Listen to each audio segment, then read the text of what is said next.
Good morning. Good morning. It's about 7 in the morning, of course. And we don't have class today. We don't have class today because of a rainstorm in the wind.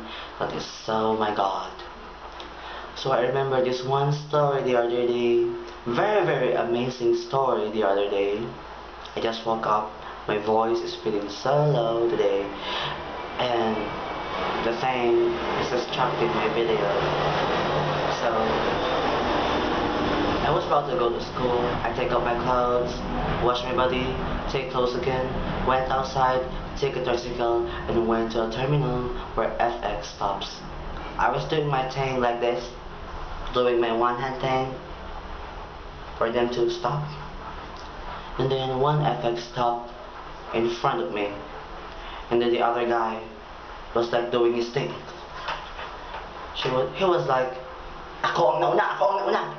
And I was like, piste ka, sa akin huminto yung FX, ako muna. And I pushed the door, and I entered the FX.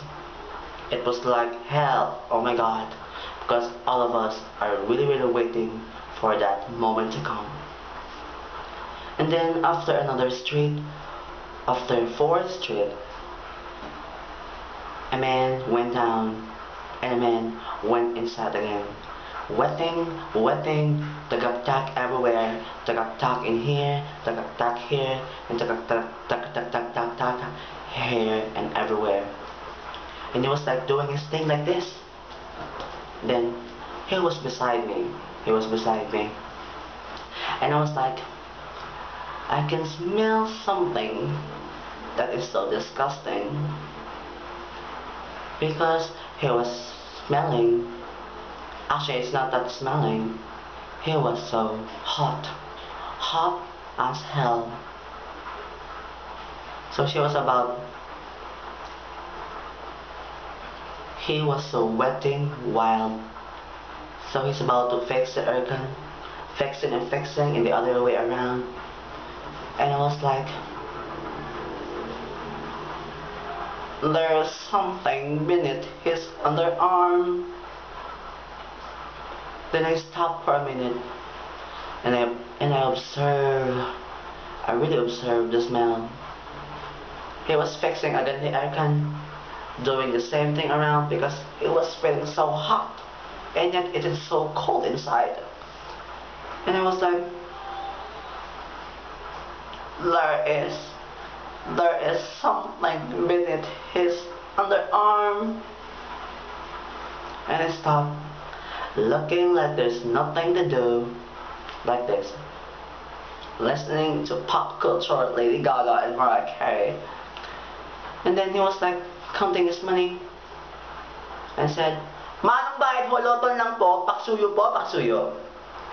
And then I was like, there is something beneath his tongue. There is. And he was like, shit! May naiwan ako, shocking galore. Then I found out that he is so beautiful. But anyway, he was not like that. He was like, shit, may naiwan ako, shocking. It was like that. It was so pretty, very vocal, and very... And I was like, there is really something beneath his tongue. Then his sukli came in, and he was counting his sukli, and he was like, Manong 30 lang po dun, diba? So kulang pa po tayo ng piso. And I was like, na may putok lang ako, papainiga. Combo lang. Ay, ang bawa ng hiniga po siya. Ito mo lang toothbrush o kaya maligo. Ang bawa ng hiniga. Bago lumabas, saka bago lumabas ng bahay, maligo muna, saka lang toothbrush. Ang bawa ng hiniga, ang bawa ng putok.